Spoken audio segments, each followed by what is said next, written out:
Avec moi en plateau, Fabien Villedieu, bonjour, délégué du syndicat Sudrail, mais également Pascal Delima, Bonsoir. économiste, bonsoir. Arnaud Benedetti, rédacteur en chef de la revue politique et parlementaire. Merci à vous trois. Fabien Villedieu, je vais commencer par une question très simple. Pourquoi? Eh ben, parce que tout simplement, comme on a vu tout à l'heure, il y a des images terribles de ce qui se passe à Valence. Donc je pense que les gens ont conscience qu'on a face à nous une crise climatique très grave. Voilà. Et ben, au moment donné où on a une crise climatique très grave, que fait le gouvernement? Il est en train de liquider Fret SNCF. Voilà. En le plaçant dans 2 filiales de droit privé, en supprimant 500 postes. C'est-à-dire qu'au moment où on devrait mettre le paquet dans le développement durable, dans le report modal, c'est-à-dire moins de camions, plus de trains, que fait-on? On liquide, on casse les jambes de l'opérateur Fret SNCF. Et par ailleurs, parce que quand il y a de la gêne, il n'y a pas de plaisir, il ne se limite pas à ça, il profite pour faire une privatisation, ce que moi j'appelle à basse intensité. C'est-à-dire qu'on ne privatise pas d'un seul coup, on privatise par petits bouts, de façon progressive. Là, c'est 1200 collègues ATER, là, donc on parle de voyageurs qui vont se retrouver dans 3 filiales de droit privé, pas dans 10 ans, mais le 15 décembre. Voilà. Et l'année prochaine, c'est 500 collègues qui se retrouveront là carrément dans des boîtes privées comme Transdev. C'est-à-dire qu'on a la super bonne idée, en pleine crise climatique, de privatiser la SNCF. J'entends vos revendications qui peuvent être tout à fait légitimes. Ça peut faire l'objet d'un bras de fer avec la direction. Mais pourquoi faire une menace sur les vacances de Noël? J'ai un peu envie de vous dire, comme chaque année. Eh ben parce que, comme je l'ai dit, moi, le calendrier, je ne le choisis pas. Moi, j'ai 6000 collègues de la SNCF qui, entre le 15 décembre et le 1er janvier, vont basculer dans les filiales.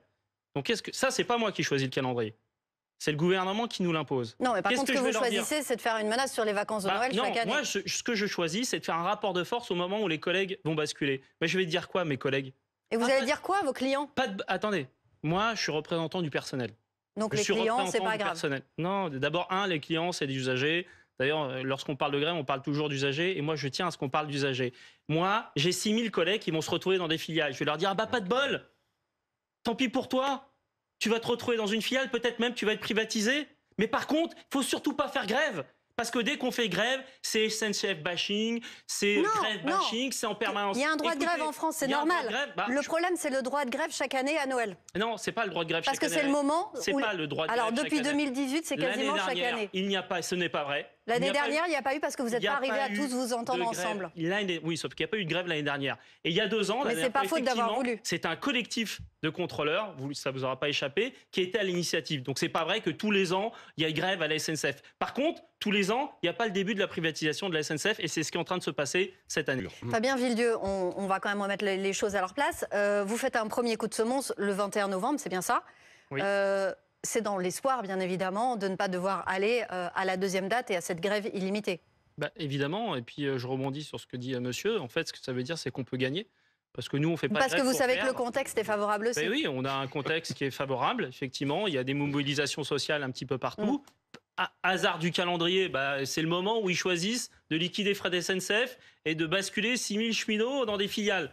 Et nous, on devrait regarder le train de la privatisation comme ça. Eh ben non, effectivement, on a un contexte, et je le dis aux collègues, parce qu'il y a beaucoup de doutes souvent, on peut gagner là. Voilà. Donc on va pas. Ça fait l'unanimité dans vos rangs, cette idée de grève illimitée ou pas?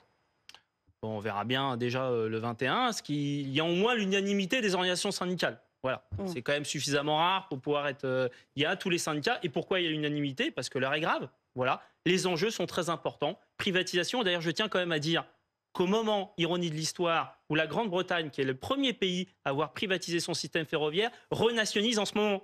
En ce moment, la Grande-Bretagne, 30 ans après la privatisation, ils s'en mordent les doigts, voilà, ils renationalisent.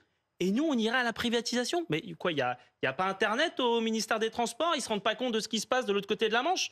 Donc voilà. Donc à un moment donné, et moi, je pense que les citoyens français, ils sont intelligents. Ils sont capables de voir effectivement les enjeux. Et que les enjeux aujourd'hui, c'est la privatisation, c'est la casse du fret, c'est ce qui se passe à Valence. Parce que si on veut que les gens ils quittent leur voiture, si on veut que les camions, on les transporte, si que les marchandises soient plus transportées dans les camions, mais dans des trains, va bien falloir un outil. Cet outil aujourd'hui, il existe. Ça s'appelle Fret SNCF, ça s'appelle la SNCF.